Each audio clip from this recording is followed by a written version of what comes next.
Bismillahirrahmanirrahim. Assalamualaikum warahmatullahi wabarakatuh. Innal hamdalillah nahmaduhu wa nasta'inuhu wa nastaghfiruh wa na'udzu billahi min shururi anfusina wa min sayyiati a'malina. Man yahdihillahu fala mudilla lahu wa man yudlil fala hadiya lahu. Asyhadu an la ilaha illallah wa asyhadu anna Muhammadan 'abduhu wa rasuluh. Amma ba'du. Ma'asyiral muslimin yang dirahmati oleh Allah Subhanahu wa taala.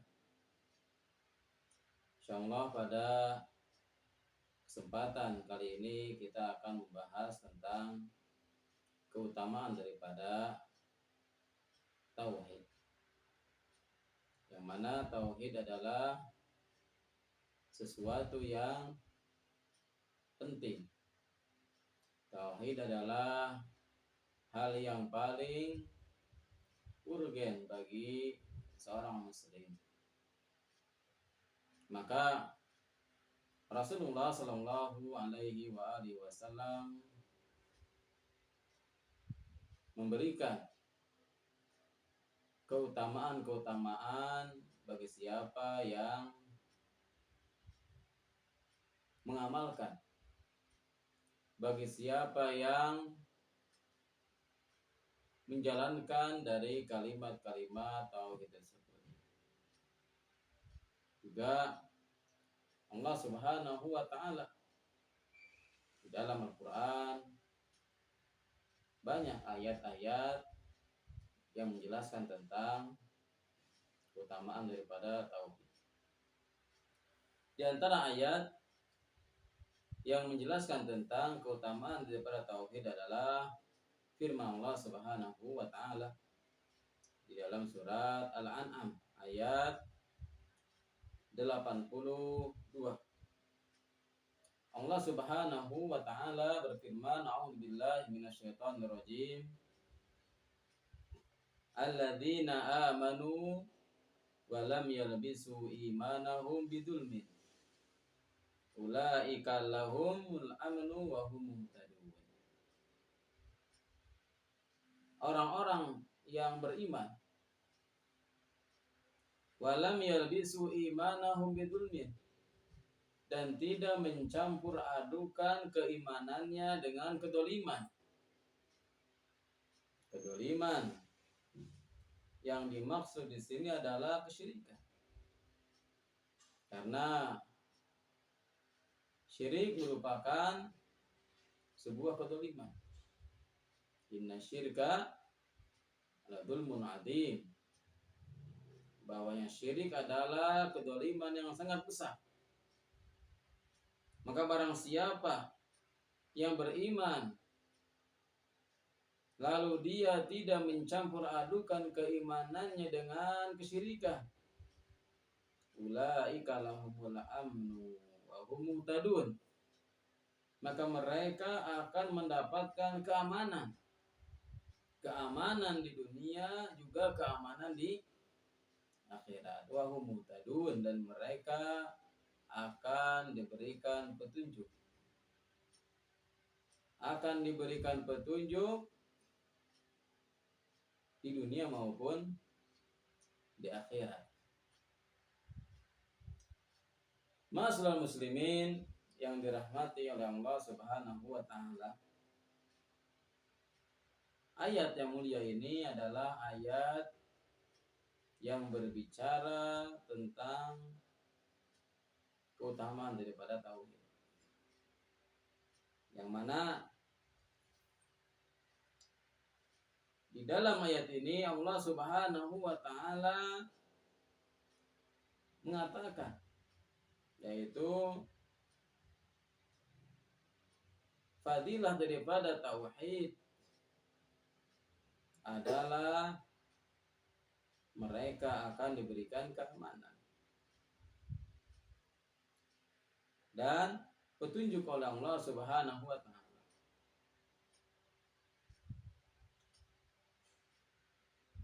Kalimat amanu di sini adalah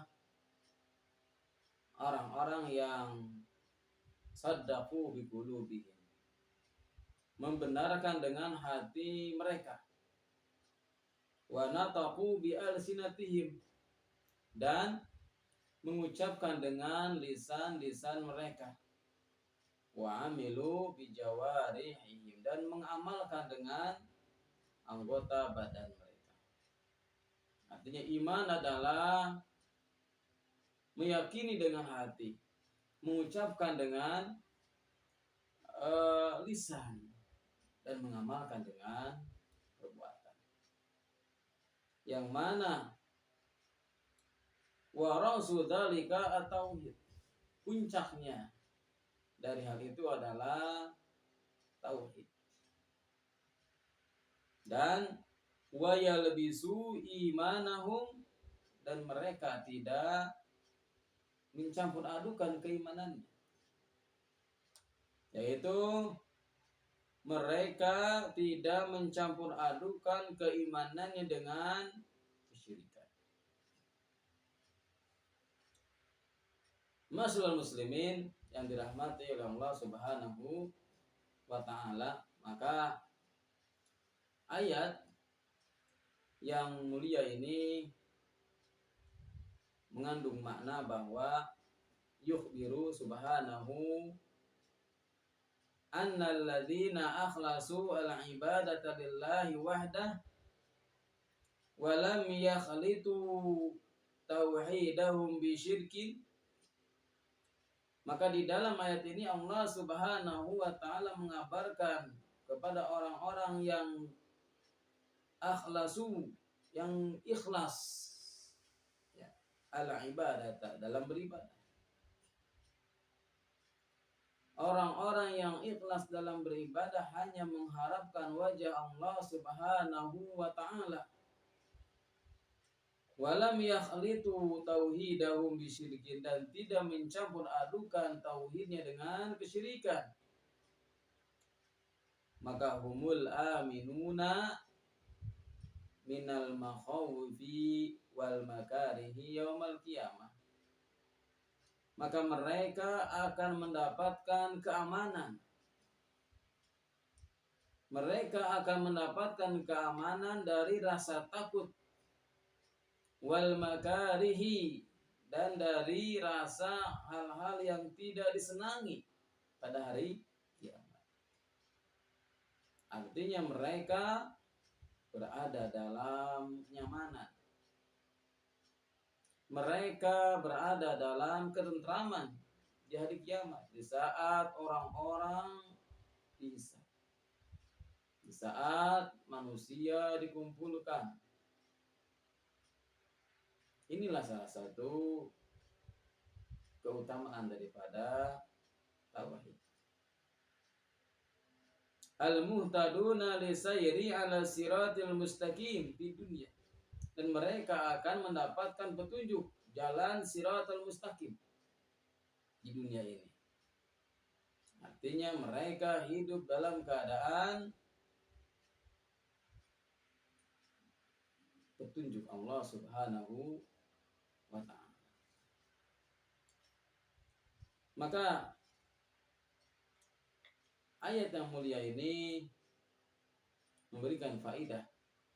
Yang pertama adalah fadlu tauhidi wa thamaratuhu fi dunya wal akhirah. Keutamaan tauhid dan buahnya di dunia maupun di akhirat. Di dunia dan di akhirat mereka mendapatkan petunjuk. Mereka mendapatkan keamanan, ketentraman. Sebab inilah yang dikatakan oleh Syekhul Islam Ibnu Taimiyah, orang tidak akan merasakan surganya akhirat sebelum dia merasakan surganya di dunia, yaitu ketenangan, ketentraman. Allah Subhanahu wa ta'ala telah menunjukinya.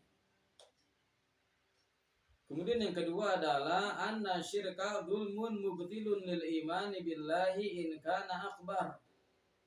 Jadi kesyirikan itu merupakan kedzaliman yang dapat mubtil, yang dapat membatalkan keimanan kalau bentuknya adalah syirik akbar.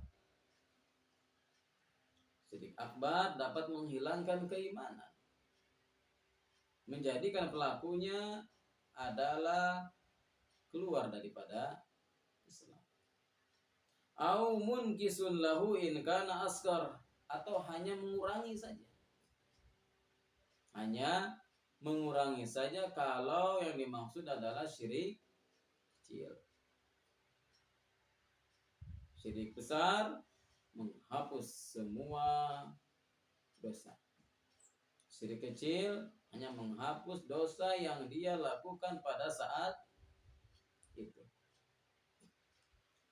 Kemudian di antara faidah di dalam ayat ini adalah anna syirka la yughfar. Syirik itu tidak diampuni. Syirik tidak diampuni oleh Allah Subhanahu wa taala. Karena orang yang melakukan kesyirikan adalah telah merendahkan Allah Subhanahu wa taala. Juga telah merendahkan dirinya di hadapan makhluk. Karena dia beribadah bukan karena wajah Allah Subhanahu wa taala. Akan tapi sebaliknya, dia beribadah hanya karena makhluk. Kemudian faedah yang terakhir dari ayat ini adalah anna syirka yusabbabu al-khawfa fi dunya wal akhirah. Kesyirikan menyebabkan pelakunya mendapatkan rasa takut baik di dunia ataupun di akhirat. Maka pelaku syirik merasa takut. Pelaku syirik tidak tenang, tidak tentram.